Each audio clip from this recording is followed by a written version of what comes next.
And I was like, excuse me. DSS was talking to me earlier about how he wants to pull out the Roy, and yeah, I didn't think that we'd see it this late in a bracket. I thought he made a change by now. He's trying to make an advocacy against Costas Moss, telling me Roy was in fact his counter. Oh, okay. You know, jab. Pretty safe, quick disjoint. It actually does make a little bit of sense that he could keep out, you know, some of these Game & Watch dash attacks on reaction. And also, it works against up smash because it comes up from below, so it hits his legs. Yeah. Yeah, pulls up outside of the invisible area. So yeah, I could kind of see it. It sounded like he maybe had a drink or two when he was trying to make this advocacy. Not 100% sure. And he has, I mean, he's got to first find his way to the ground against Xzax before he can get to any of that good stuff. And Xzax showing what it means to fight an actual good character. Now, I know what you're all thinking, but trust me, a skilled enough Roy can beat any Fox.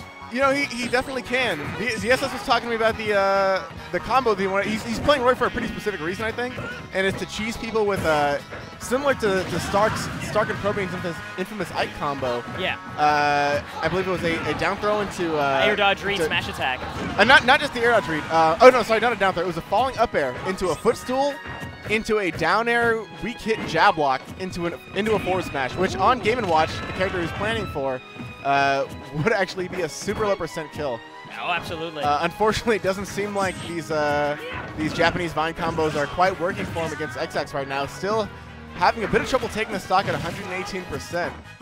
Yeah, Xzax just continuing to play his really smart optimal defensive play, and as I say it, he gets caught by, you know, wake up, random, up B.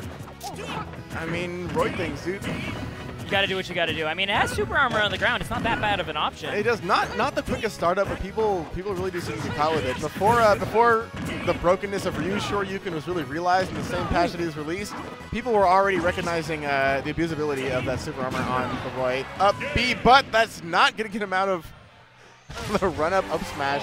Now, I'm assuming DSS is gonna reconsider this Roy pick.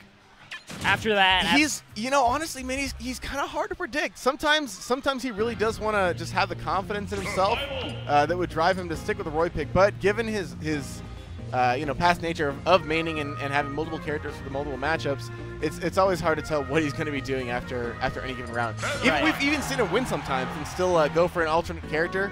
It's honestly quite a toss-up. But we are going to see the Meta Knight, the character prior to his declared break. I think he pretty definitively was maining. Although he did play a good amount of Diddy Kong and Ness. Yeah. Right around the time before we saw him disappear for a little while, DSS was really focusing on that Meta Knight, and he was seeing quite a bit of results for it. That's some really good sets with the top players. Yeah, he took 2 sets off Ido in the Meta Knight mirror. You're not going to do that if you don't know what you're doing with the character. He did. Yeah, also had really close games and sets with Ally and some of the Japanese players when they were out here for Wamba Wednesday prior to the 4th Genesis. Oh, right, I remember that. Or Genesis 3, rather, sorry. And right now, this is actually, I mean, it's looking pretty even. This is, unfortunately, a matchup I don't have the most experience watching. I imagine it kind of goes similar to a lot of other Fox matches where the moment you're in that disadvantage state, you have a really rough time. But Meta Knight has that advantage of multiple jumps where he's able to not commit too hard to an option while still escaping like the up air follow-ups. Absolutely. Yeah, Meta Knight is able to work fairly well around some of the traditional Fox pressure strings. Having multiple jumps and multiple jump air dodges is definitely going to be a boon. Also, as one of the best offstage characters in the game, he's going to have a really comfortable time, I think, dealing with that Illusion Firefox combination. Yeah. At the same time, though, Meta Knight is definitely one of the most comboable characters in the game. One of the reasons he really struggles with Mario, according to a lot of Meta Knight names. Yeah. But I mean, I don't think he's going to have too much of an issue dealing with Fox the character necessarily, as much as he's going to be having trouble dealing with Xzax as someone who has so much experience with high-level Meta Knight players. You know, formerly living with Tyrant, even Mr. R was staying at the Sky House with Xzax for a while. Got a lot of experience in some of these secondary Meta Knight players. So I was just going to say, right now we can see that experience showing right now. He's keeping that quite a big string on DSS. Finally, DSS gets the stage back. But yeah, as you were saying, his experience is starting to show now after that edge guard, obviously. He's been playing a lot better, a lot more patient against this. Yeah, I think he's got a pretty good idea of what he wants to do in this matchup. Recognizing that DSS is not going to be able to react to the side B there, even though he lands in front, is able to get a jab punish out. And right now, DSS seems to be falling behind. A 50% deficit. That down throw, will he be able to convert it? Not going to find the up air.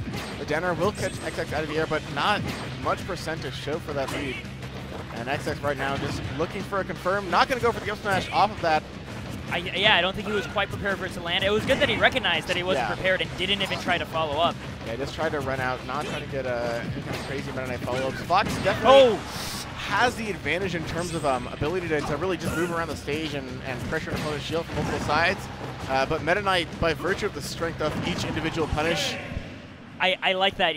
Twice, Xzax jumped up to like air dodge bait, did nothing, and then jumped up and immediately up aired as fast as possible. Caught DSS off guard, wasn't ready to jump or air dodge away from that situation. Yeah, we're definitely seeing the fruits of Xzax's experience.